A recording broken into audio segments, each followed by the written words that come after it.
Bom dia, irmãos. Sejam muito bem-vindos a essa transmissão da Igreja da Trindade nessa manhã.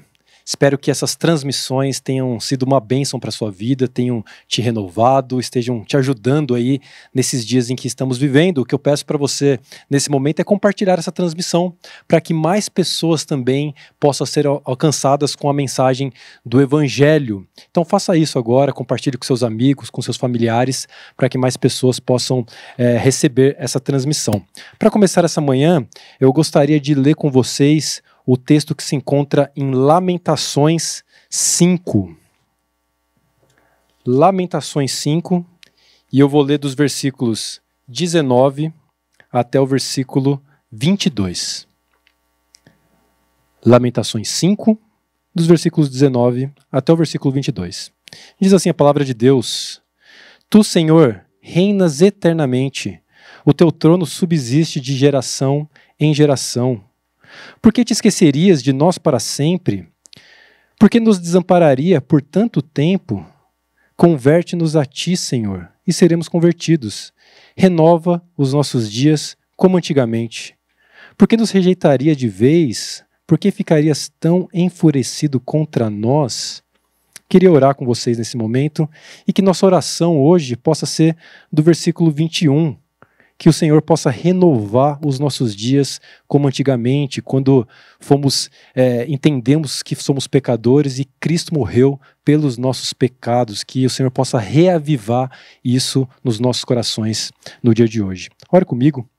Senhor, muito obrigado, Deus, porque mais uma vez estamos aqui diante da Tua palavra, que tem nos abençoado, que tem nos renovado, que tem trazido sabedoria para as nossas vidas, tem nos trazido renovo. Por favor, Senhor, que nesse momento, durante essa transmissão, para todos que estão recebendo essa transmissão, o Senhor possa estar agindo com o Teu Espírito Santo sobre a vida de cada um, e que o Senhor possa nos dar, ó Deus, mais uma vez um renovo, o Senhor possa vivificar os nossos corações, para que possamos Te adorar, ó Deus, para que possamos Te servir como Teu povo comprado pelo sangue do Teu Filho Jesus Cristo. Ó Senhor, venha de encontro com nós no dia de hoje e que o Senhor possa nos abençoar. É assim que oramos e agradecemos em Cristo Jesus. Amém.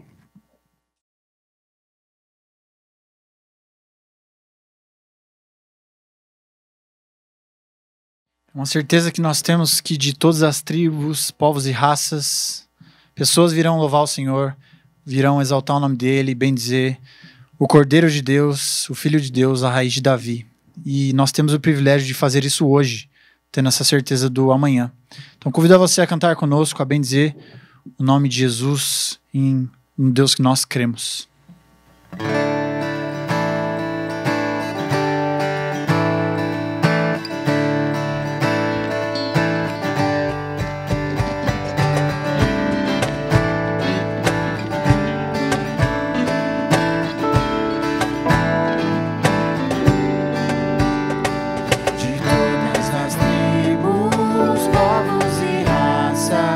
Muitos virão te louvar.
Jesus, presente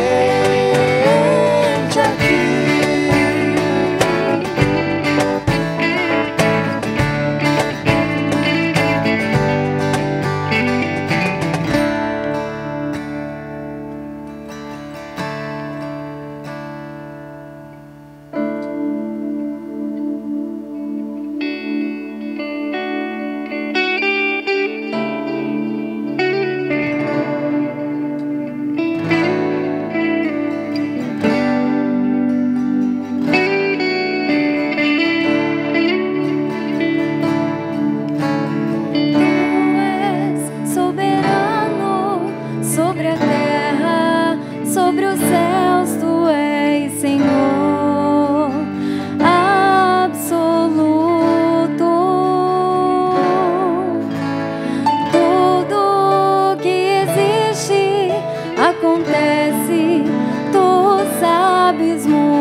Sobre a terra, sobre os céus, tu és Senhor absoluto.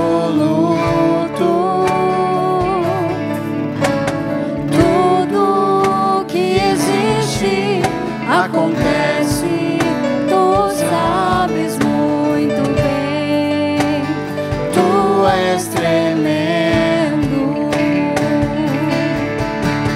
E apesar dessa glória que tens, tu te importas comigo também.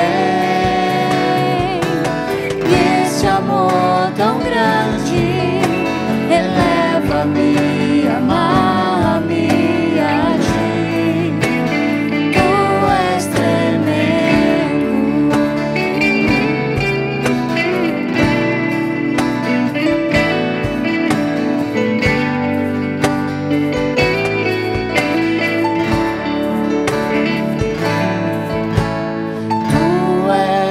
Soberano sobre a terra, sobre os céus, tu és Senhor absoluto. Tudo que existe acontece, tu sabes muito bem, tu és tremendo. E apesar dessa glória que tens, tu te importas comigo também. E esse amor tão grande eleva-me, amar-me a ti. Tu és tremendo. E apesar dessa glória que tens, tu te importas comigo também. E esse amor tão grande eleva-me, amar-me a ti. Tu és tremendo.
Salvo não sou o meu desempenho, salvo não sou por minha moral, pois meu Cristo me salva sozinho, Ele é suficiente, suficiente.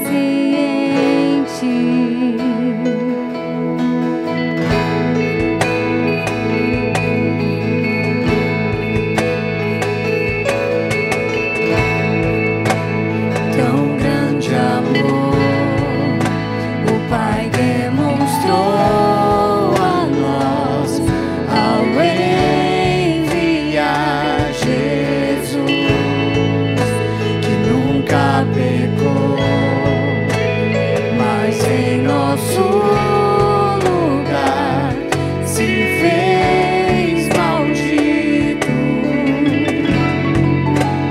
Nessa fé aceito estou como filho.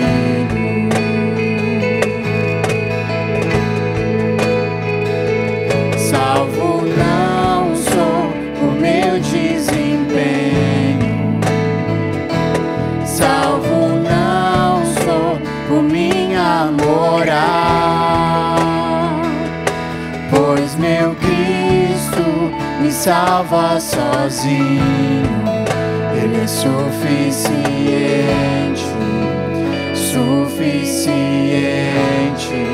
Ele é suficiente, suficiente. Sou grato por tamanha graça, nutrido sou a olhar pra cruz, como amarei o meu pecado, que fez morrer quem mais me amou. Selado estou com seu Espírito, que santifica o meu viver, poder que ergueu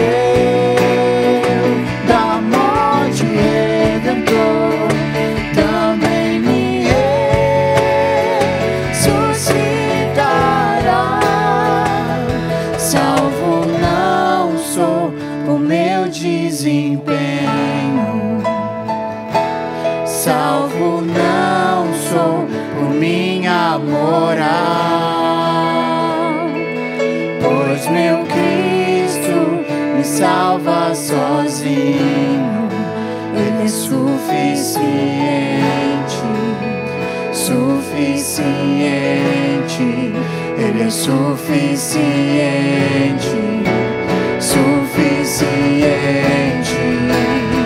Sou grato por tamanha graça, nutrido sou a olhar pra cruz, como amarei o meu pecado, que fez morrer quem mais me amou.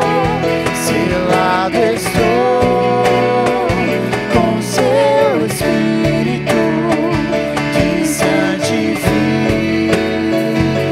o meu viver, poder que ergueu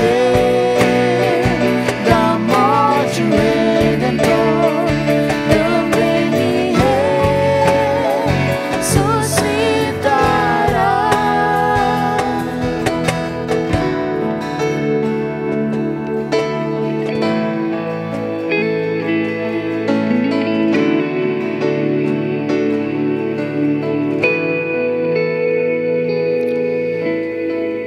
Santo Deus, nós reconhecemos a Tua soberania, a Tua grandeza, a Tua majestade, que o Senhor está muito acima de nós, a Tua glória está muito acima do céu e da terra. Mas apesar da glória que tu tens, o Senhor se importa conosco, o Senhor ouve a nossa oração, e por isso também nós te louvamos. Nós reconhecemos, ó Deus, também que Cristo é suficiente para a nossa salvação, não depende do nosso esforço, da nossa conduta, mas totalmente da obediência e da obra de Jesus Cristo na cruz. Nós reconhecemos que dela nós temos salvação, nós temos perdão e paz com o Senhor.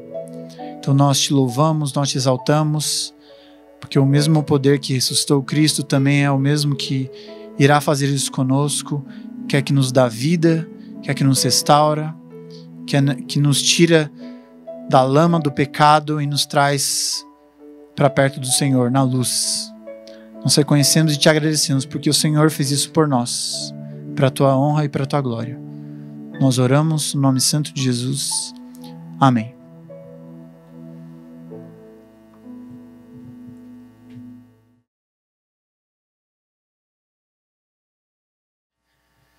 Somos gratos ao nosso Deus por tudo que Ele tem feito na nossa igreja e para nós da Igreja da Trindade como membros. O Senhor tem nos abençoado, tem nos sustentado ainda nesses momentos que estamos vivendo.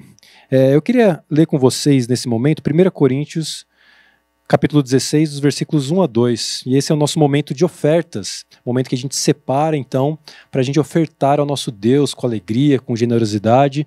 É um privilégio para nós, membros da Igreja da Trindade, mas se você também tem assistido essas transmissões, tem sido abençoado através dessas transmissões, também fique à vontade para ofertar ao nosso Senhor. 1 Coríntios 16, dos versículos de 1 a 2. Diz assim: Quanto à coleta para os santos, façam também vocês como ordenei às igrejas da Galácia. No primeiro dia da semana, cada um de vocês separe uma quantia, conforme a sua prosperidade, e vá juntando para que não seja necessário fazer coletas quando eu for. A gente aprende aqui com o apóstolo Paulo que as nossas ofertas são feitas de maneira planejada e muitas vezes aí no primeiro dia da semana, como é nesse domingo. Então nesse momento você tire um tempo de oração e para ofertar ao nosso Senhor através dos nossos meios que temos, tanto no QR Code como da nossa conta da igreja.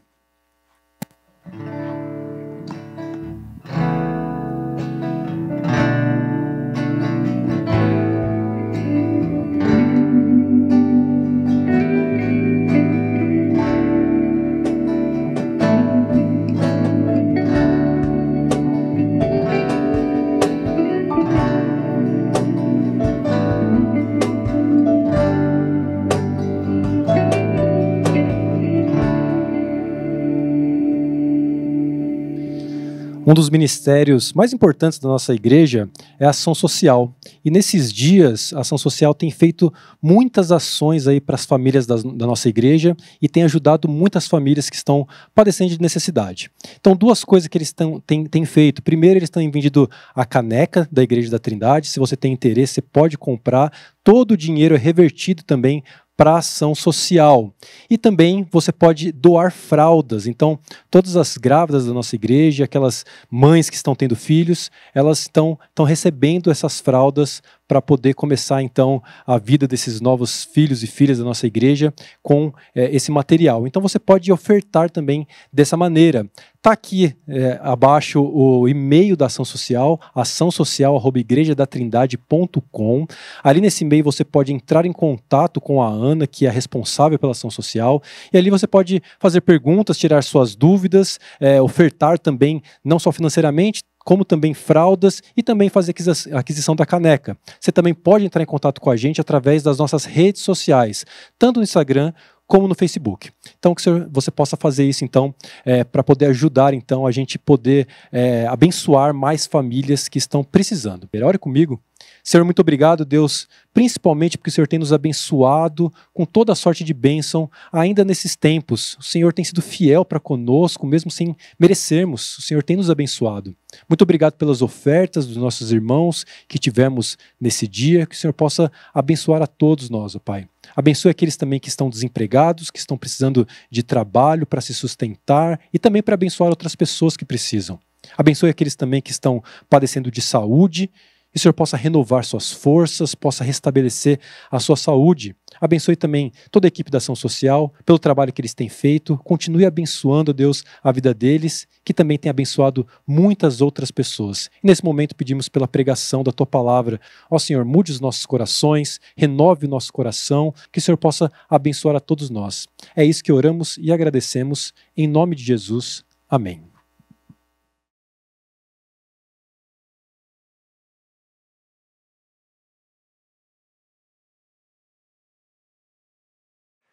Bom dia a todos que estão nos acompanhando nessa manhã, na transmissão online. Nós temos meditado nesses últimos domingos acerca do tema Vivifica-nos. Temos pregado uma série de sermões dentro desse tema. E hoje eu queria também continuar dando sequência a esse tema, a pedir para você abrir sua Bíblia no Salmo 1, Salmo 1. Dentro ainda desse tema nós vamos aprender o que esse salmo tem para nos falar nessa manhã. Salmo 1. O texto diz assim: Bem-aventurado é aquele que não anda no conselho dos ímpios, não se detém no caminho dos pecadores, nem se assenta na roda dos escarnecedores. Pelo contrário, o seu prazer está na lei do Senhor, e na sua lei medita de dia e de noite. Ele é como a árvore plantada junto a uma corrente de águas, que no devido tempo dá o seu fruto, e cuja folhagem não murcha, e tudo o que ele faz será bem-sucedido. Os ímpios não são assim. São, porém, como a palha que o vento dispersa. Por isso, os ímpios não prevalecerão no juízo, nem os pecadores na congregação dos justos.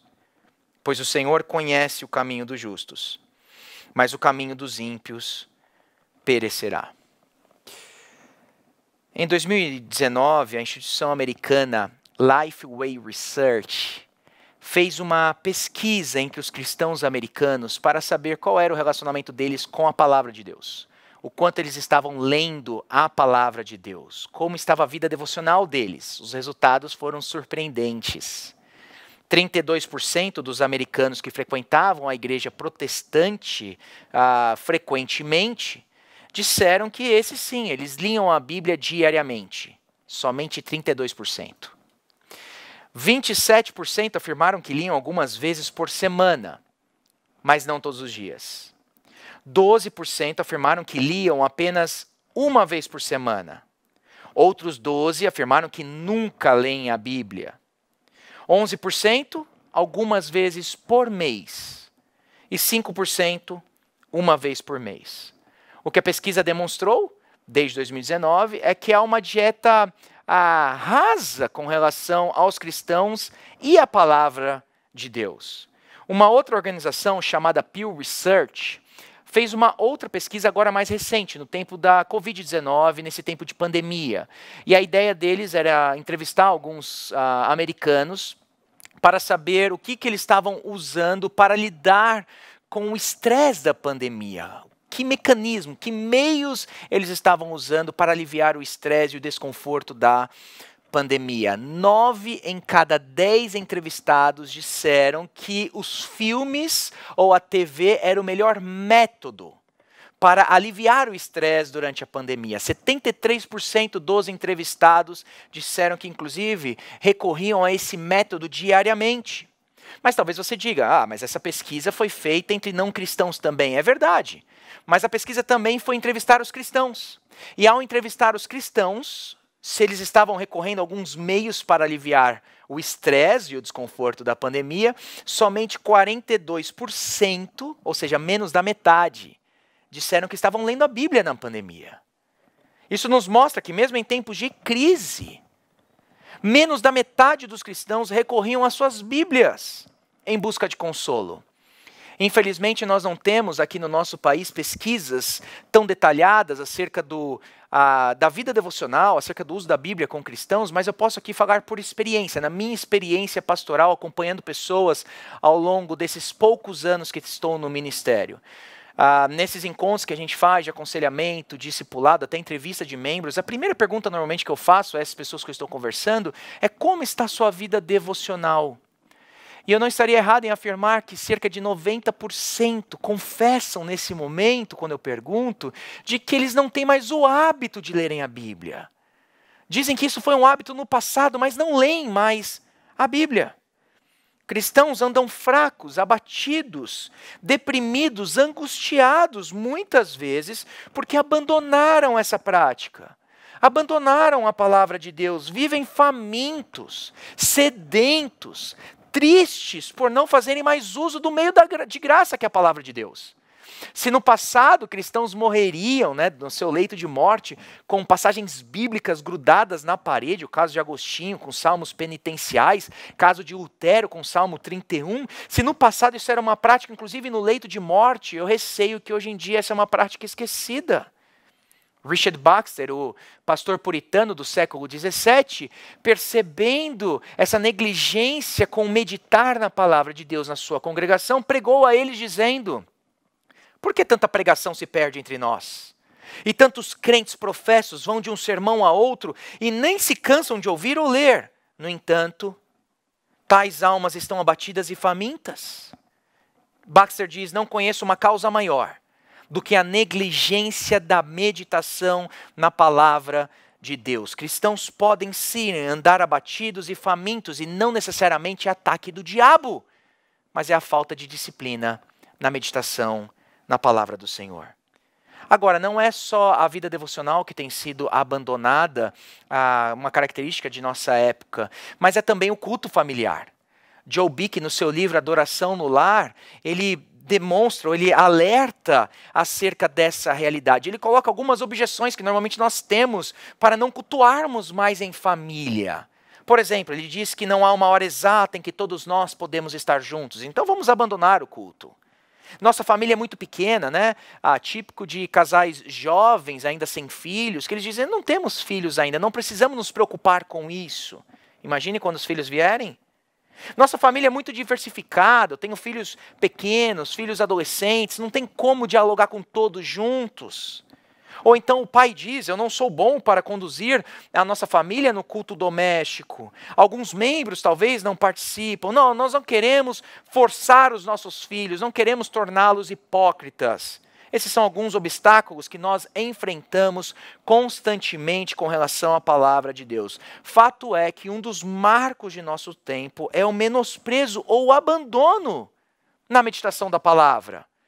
Nós transferimos a meditação pessoal para as pregações de YouTube. Nós transferimos a meditação na palavra para livros devocionais que nós compramos de outros autores. Para as meditações dos pastores nos púlpitos, nos domingos na igreja. Ou então para aqueles versículos isolados que às vezes os aplicativos de celular nos mandam, eles mandam para a gente, e aí nós já fizemos a nossa devocional. Não é à toa, gente, que muitos cristãos têm vivido vidas infrutíferas, sem zelo, sem vigor, sem poder para vencer o pecado, sem amor ou sem temor por Deus. E essa é a minha motivação para pregar o Salmo 1 nessa manhã. Salmo 1 tem tudo a ver com renovo, tem tudo a ver com vivifica-nos. O meu papel é muito simples com vocês nessa manhã, é lembrá-los ou relembrá-los das preciosas promessas que nós temos no verso 3. De que se nós meditarmos na lei do Senhor, o verso 3 vai dizer que nós seremos como uma árvore plantada junto a uma corrente de água. Você vai dar fruto no tempo certo, a sua folhagem não vai murchar, e tudo que você fizer, você será bem sucedido. Então vamos pensar um pouquinho acerca do Salmo 1 juntos nessa manhã. A primeira coisa que a gente precisava lembrar é que o Salmo 1, já desde a tradição cristã, desde muito cedo na história, é tido como a porta de entrada, ou a introdução de todo o saltério. É como se fosse essa porta de um grande edifício. Isso desde Jerônimo, que foi esse que mais trabalhou essa ideia do Salmo 1 como um salmo introdutório, prefácio aí de todo o saltério. Mas não é só o Salmo 1 que é considerado como introdução ao saltério. O Salmo 1 e 2 são considerados ambos introduções ou a introdução do saltério. E por que na tradição se pensou que o Salmo 1 e Salmo 2 então seria a introdução dos Salmos? Em primeiro lugar, pela ausência de títulos. Se você olhar na sua Bíblia, nós temos aí o título dos tradutores, que esses títulos não são inspirados, normalmente em negrito, mas nós temos os títulos também em itálico, e esses títulos são inspirados. Mas se você olhar o Salmo 1 nem Salmo 2, você tem esses títulos. Por quê, diria a tradição? Porque o próprio Salmo é um título. O próprio Salmo é a introdução de todo o restante do saltério. Outros também diriam que eles são ou fazem parte da introdução do saltério, porque é uma relação entre ambos. Alguns querem dizer, inclusive, que Salmo 1 e Salmo 2 é o mesmo salmo. Não é? Mas na tradição já se creu que Salmo 1 e Salmo 2 pertenciam ao mesmo salmo. Por quê? Porque os temas estão relacionados. O Salmo 1, por exemplo, começa dizendo: bem-aventurado é aquele que não anda no conselho dos ímpios. Salmo 2, se você olhar aí na sua Bíblia, no último verso, última linha, vai dizer: bem-aventurados todos os que nele se refugiam. Então começa Salmo 1 com bem-aventurado, termina Salmo 2 com bem-aventurados. Os temas estão relacionados. Mas o principal, os temas desses dois salmos, Salmo 1 e Salmo 2, são elaborados, explorados depois em todo o saltério. Eles são repetitivos constantemente. Então funciona como uma introdução. Por exemplo, a ideia de bem-aventurança. Quantos salmos nós temos no saltério falando da bem-aventurança? A ideia de que o Senhor conhece o caminho dos justos, que os olhos do Senhor repousam sobre os justos. Quantos salmos falam sobre isso? O prazer na lei de Deus. Pega como exemplo o Salmo 19, o Salmo 119, o meditar na lei, enfim. Salmo 1 e Salmo 2, o salmo que nós estamos considerando, o Salmo 1 principalmente, ele é tido como introdução de todo o saltério. E aí dos versos 1 a 3, então, nós temos o viver dos justos. Veja que o Salmo começa dizendo para nós, bem-aventurado. Olha comigo aí, a primeira palavra que nós temos é bem-aventurado. 26 vezes aparece no saltério, bem-aventurado. É curioso que os salmos começam como o sermão de Jesus começou, o sermão do monte. Por 9 vezes, Jesus usou essa palavrinha bem-aventurado.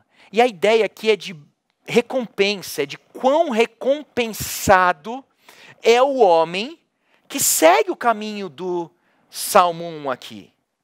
Portanto, veja que o Salmo 1 é extremamente atual para os nossos dias. Porque ele trata exatamente daquilo que homens mais buscam hoje em dia.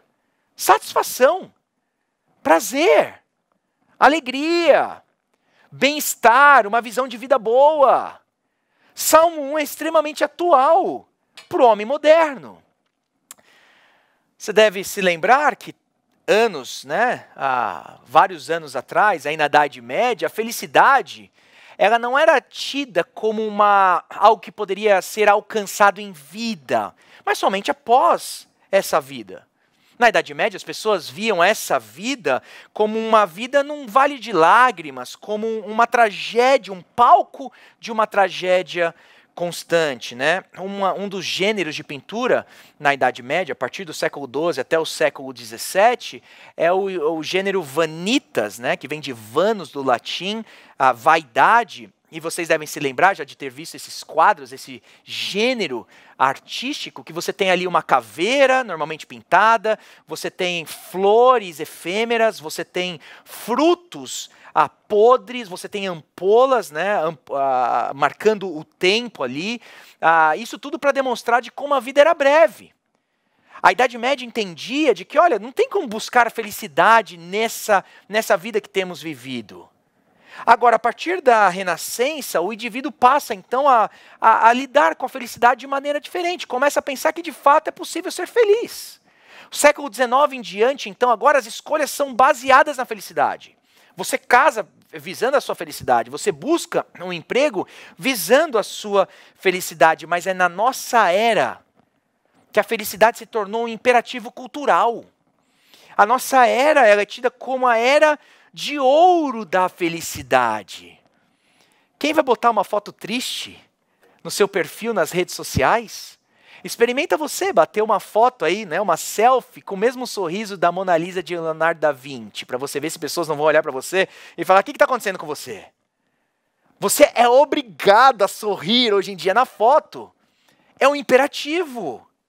Cenas de contentamento são obrigadas nas redes sociais. Sem sorriso não existe mais foto bonita.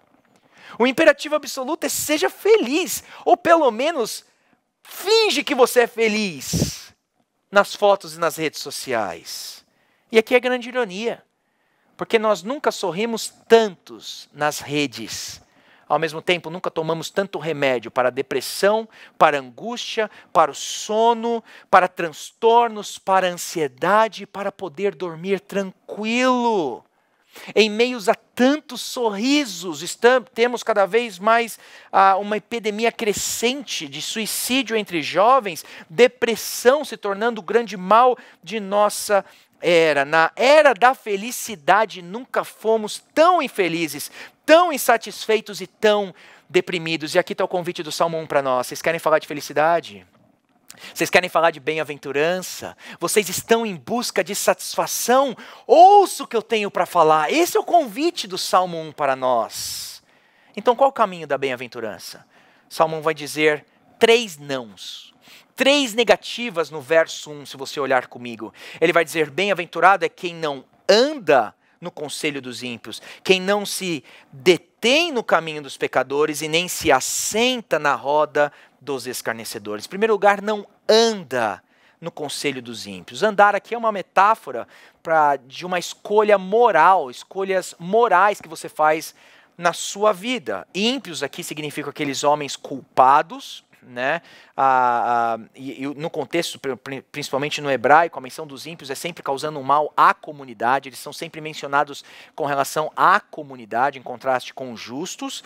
Mas veja, eles têm conselhos, eles têm planos, eles prestam assessoria.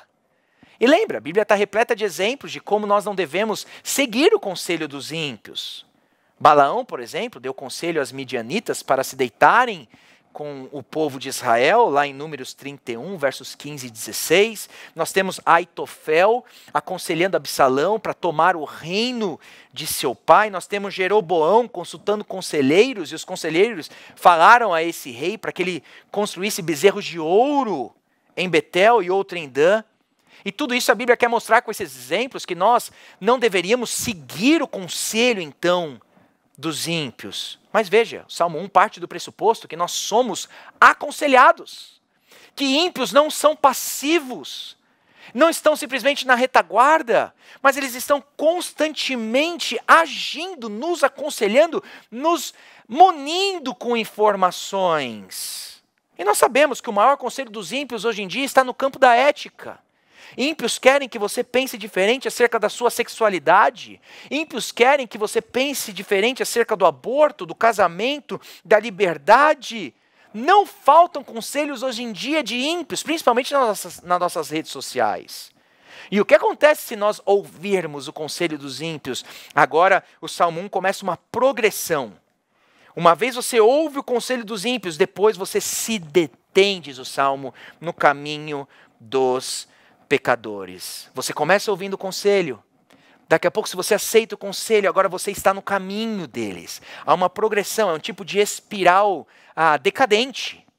Ouvi o conselho, daqui a pouco eu estou agora no caminho. Eu tomo uma posição junto com eles. Eu adoto o estilo de vida. A minha vida agora, o curso da minha vida é moldada junto com esses pecadores.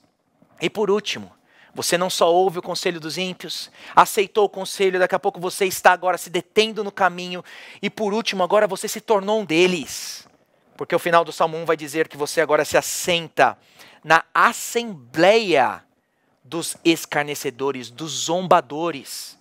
E zombadores aqui é simplesmente a antítese do justo. A antítese do sábio, o ápice da maldade. Zombador é visto na Bíblia como aquele que odeia o sábio, rejeita o conselho do pai, se entrega à bebida forte, é arrogante, é vaidoso, visa a destruição. E o estado desses homens é tão grave que Provérbios 22, verso 10, vai dizer que com eles não tem conversa. Provérbios vai dizer: mande embora o zombador e com ele irá a discórdia. Eles estão tão obstinados em seus pecados que nem adianta mais o diálogo. Mas veja, Salmo 1 começa dizendo que se nós ouvirmos o conselho, nos entregarmos a esses conselhos, essas orientações, daqui a pouco nós assumimos esse estilo de vida e daqui a pouco nós estamos na assembleia, nos tornamos escarnecedores. O vício pode parecer um monstro no início, mas se for visto muito frequentemente, se tornará familiar, depois será tolerado e por último será aprovado. Nós não podemos brincar com falsos conselhos. Não podemos brincar com inverdades. Um pouquinho de poção, um pouquinho de veneno, ou daquele remédio, né, do médico monstro, vai te transformar em um verdadeiro monstro.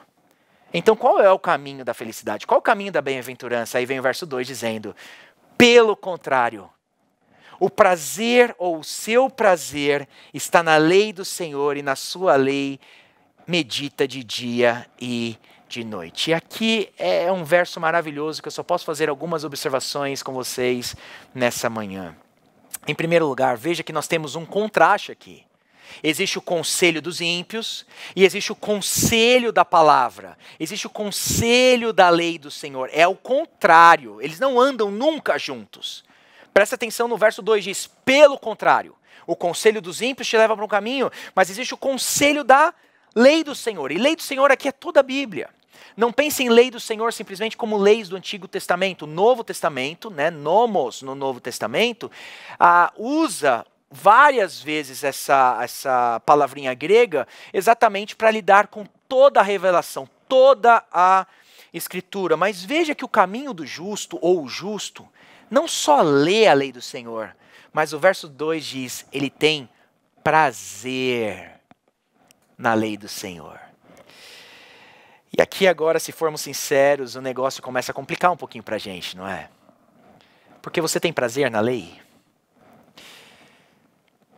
Aqui talvez é tipo do verso que a gente lê e a gente não se enxerga nesse verso. Prazer.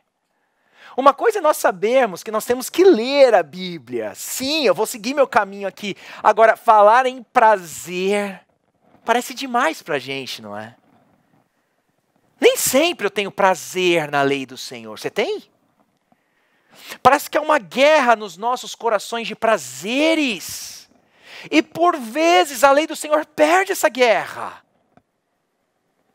Eu não gosto, já ouvi isso, eu não gosto de ler a Bíblia. Eu leio forçado, eu leio porque tem que ler, mas prazer, satisfação. Ou então, alguns dizem: olha, eu entendo, ele medita de dia e de noite, mas ele medita porque ele tem prazer. E se eu não tenho prazer, então eu não preciso meditar de dia e de noite. Se o Salmo 2 diz que nós temos que ter prazer, a pergunta é como nós alcançamos esse prazer. Eu queria dar algumas dicas, alguns conselhos de como alcançar esse prazer na lei do Senhor para vocês. Em primeiro lugar, gente, ore por prazer. Ore por prazer. Nós lemos o Salmo 119, por exemplo, e nós lemos constantemente o Salmo 119 dizendo que ele se alegra no caminho dos teus testemunhos, tem prazer nos decretos. Depois ele diz que os testemunhos também dão a ele prazer, no verso 24, por exemplo. No verso 35 do Salmo 119, ele diz: eu encontro felicidade nas tuas veredas. E aí você está lendo e falando: nossa, ele tem tanto prazer, né? O Salmo 1 também, há tanto prazer, mas nós nos esquecemos de que o mesmo salmista do Salmo 119 realiza orações sinceras acerca do seu coração. Salmo 119, verso 18: desvenda os meus olhos para que eu contemple as maravilhas da tua lei. Em outras palavras, Senhor, se o Senhor não desvendar os meus olhos, eu não vou me maravilhar com a tua lei. Salmo 119, verso 36. Inclina o meu coração aos teus testemunhos e não a cobiça. Veja que o salmista é sincero. Olha, eu tenho prazer na cobiça. Dá para o Senhor mudar ou inclinar o meu coração para o outro lado. Dá para tirar um pouquinho essa guerra de prazeres que há no meu coração, da cobiça e colocar na tua palavra? E é quando o salmista ora, pedindo por prazer, pedindo por satisfação, que ele pode dizer: agora sim eu me alegro nos teus mandamentos. Portanto, em primeiro lugar, não leia a Bíblia dependendo da tua força. Nós precisamos de uma verdadeira cirurgia nos nossos corações, nos nossos olhos. Precisamos ler a palavra pela graça, dependendo do poder divino.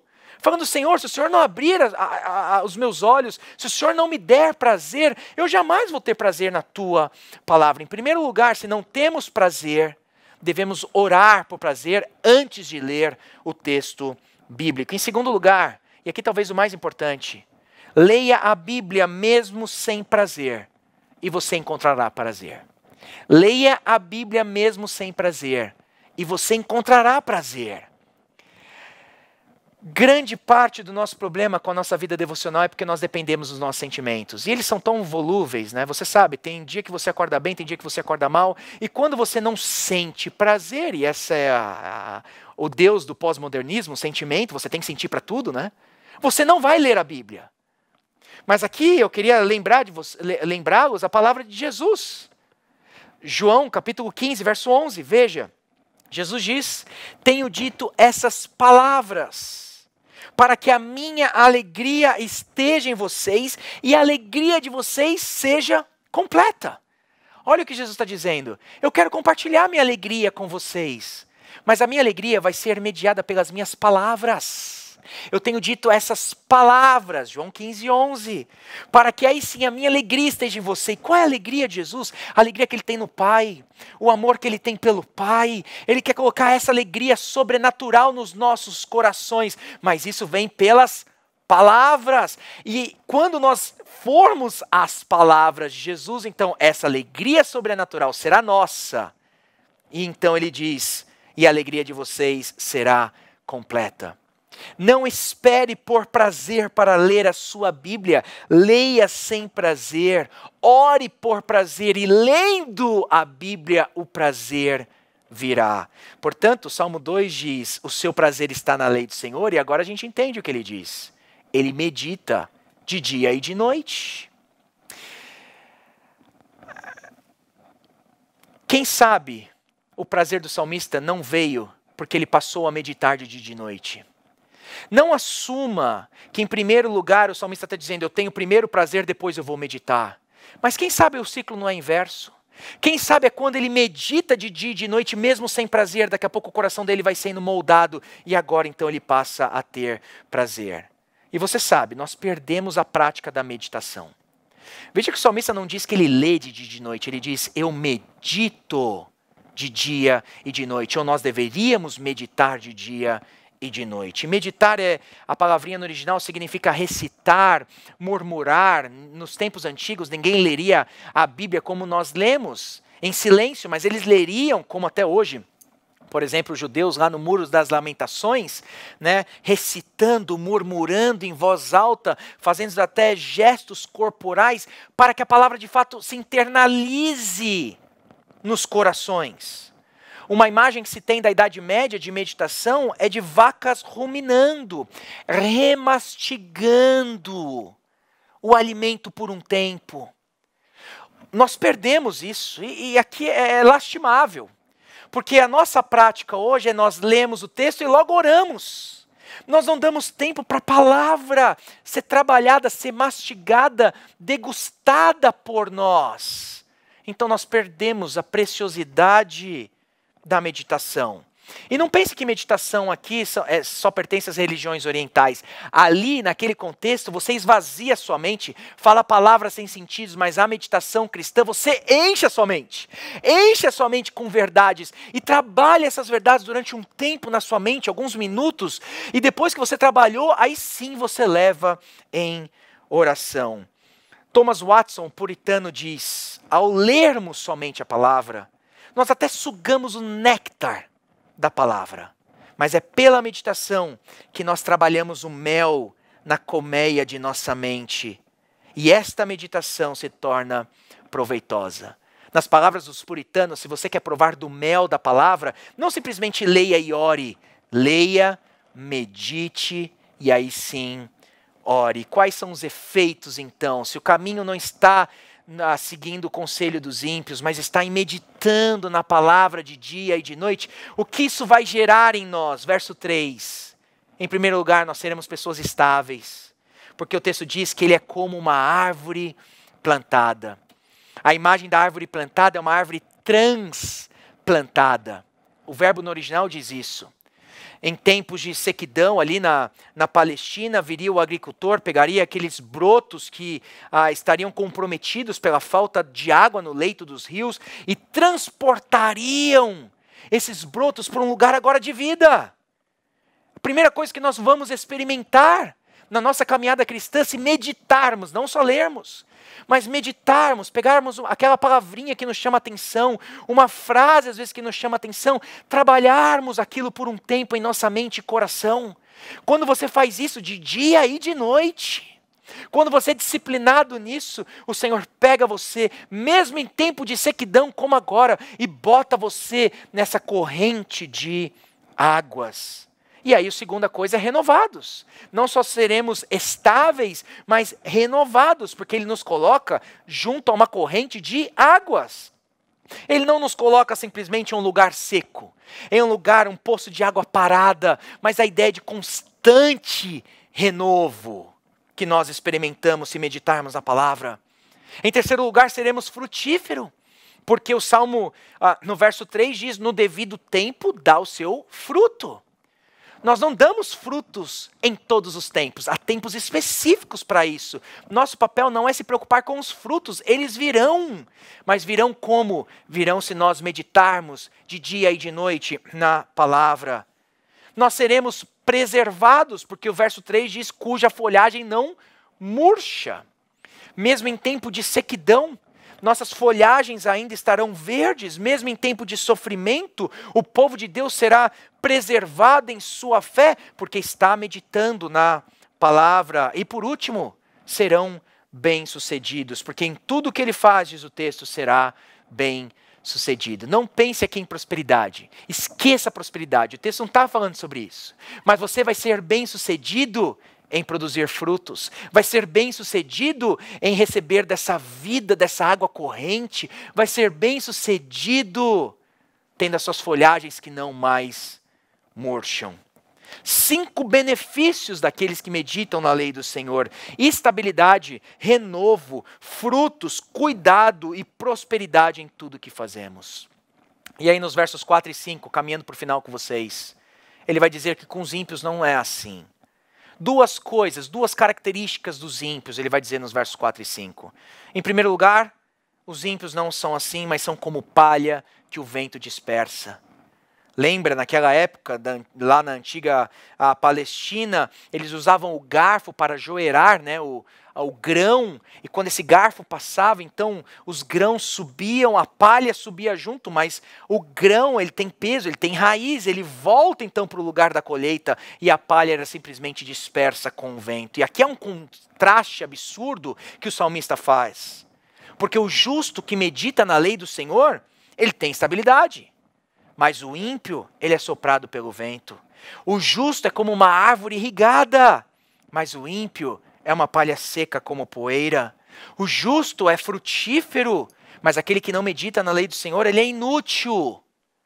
O justo, ele é vivo, tem vida, mas o ímpio, ele é morto. E o verso 5 diz mais, eles não só são como palhas, mas o verso 5 diz que ímpios e pecadores não prevalecerão no juízo, nem na congregação dos justos. Veja que os grupos aparecem novamente no verso 5, como no verso 1. Ímpios e pecadores não prevalecerão no juízo, nem na congregação dos justos. Claro que aqui é uma referência ao juízo final, no dia em que o justo juiz, Jesus Cristo, virá. Nas palavras de João Batista, falando de Jesus, ele traz a pá em sua mão e limpará a sua eira, juntando o seu trigo no celeiro, mas queimará a palha com fogo que nunca se apaga. E o que é um detalhe importante aqui no verso 5 é que esse julgamento acontece na congregação dos justos. A imagem é que nós, sim, encontraremos um dia o justo juiz, não para a nossa condenação, para a nossa aprovação nos méritos dele. E assim que ele nos aceitar, nós estaremos assentados na Assembleia dos Justos, junto com o justo juiz, e agora junto com ele nós condenaremos os ímpios. E o Salmo termina no verso 6 dizendo: o Senhor conhece o caminho dos justos, mas o caminho dos ímpios perecerá. O Senhor conhece, o conhecer aqui é a ideia de intimidade. O Senhor é próximo, o Senhor é íntimo dos justos. Pecadores e ímpios podem nos abandonar, mas o Senhor nos abraça, o Senhor cuida de nós. O Senhor zela pelo caminho daqueles que estão meditando constantemente na lei do Senhor. Ímpios e pecadores podem nos atacar, mas o Senhor protege as nossas vidas. Os olhos do Senhor estão atentos sobre os justos, seus ouvidos estão abertos a eles, seu espírito habita neles. Mas o caminho dos ímpios perecerá. O Salmo começa dizendo, bem-aventurado, e termina dizendo, perecerá. É o contraste que nos é oferecido nessa manhã.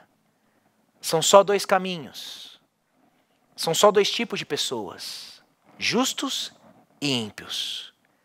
São só dois conselhos. Dos ímpios e da lei do Senhor. Um leva à morte. O outro produz vida. 3 aplicações, meus irmãos, para nós nessa manhã. Primeiro, se estamos em busca de renovo, precisamos meditar na lei do Senhor. Não há atalho na vida cristã. Não dependa do culto de domingo.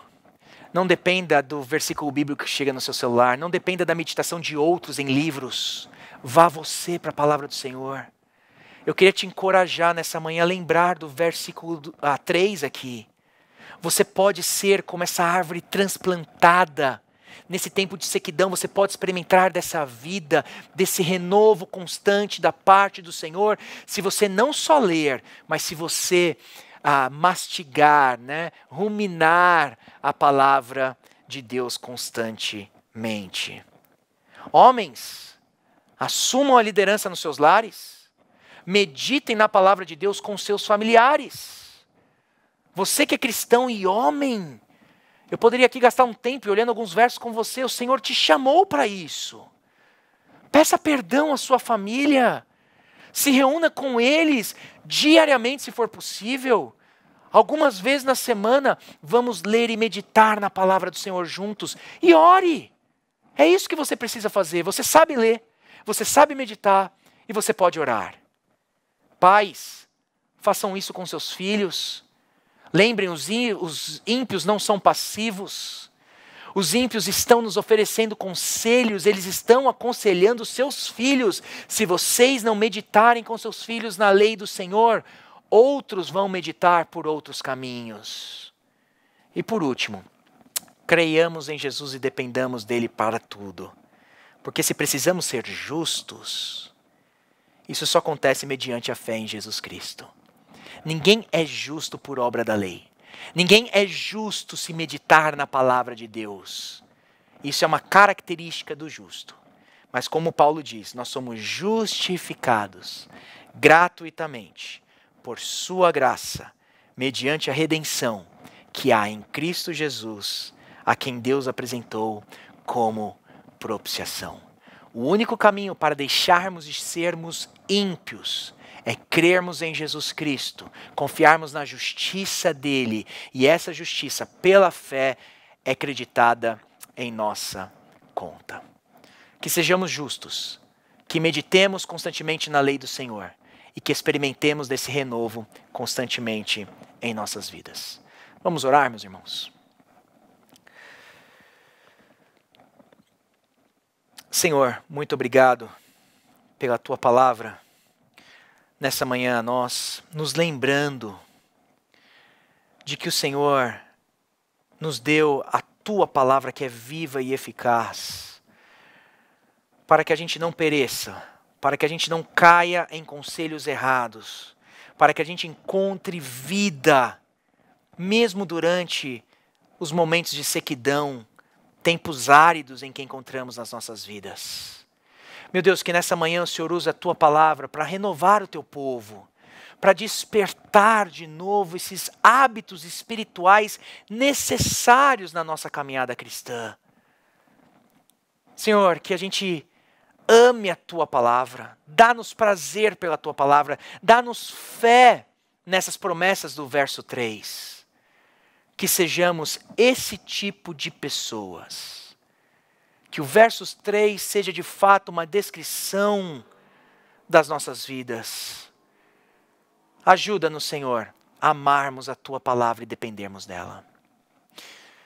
Que a graça do Senhor Jesus, que o amor de Deus Pai e que a comunhão do Espírito Santo seja com todo o povo de Deus, que durante esse período da pandemia está espalhado, hoje e sempre. Amém e amém. Oh, so